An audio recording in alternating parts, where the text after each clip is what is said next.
Brucho sa robí hlavne v kuchyni, avšak treba ho aj primerane cvičiť a zaťažovať a práve preto mám tu pre vás krátky 10-minútový tréning.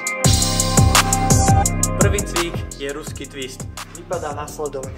Snažíme sa rotovať trupom z jednej strany do druhej. Na stranách je vždycky výdych, v strede nádych, výdych. Toto sa snaž robiť 30 až 60 sekúnd. Ak to dokážeš robiť dlhšie, určite pridaj závažie do ruky a budeš pokračovať s ním. Druhý cvik, sadneš na lavičku a budeme priťahovať kolena k trupu tela. Nádych, výdych, stlačíme. Snažite sa urobiť od 10 do 30 opakovaní. Ak dáte viacej ako 30, vyskúšajte túto variantu s dotykom o pety.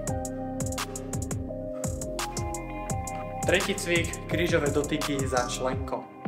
Sadni si, podsadíš panvu, tak aby si hneď cítil napätie a dotyk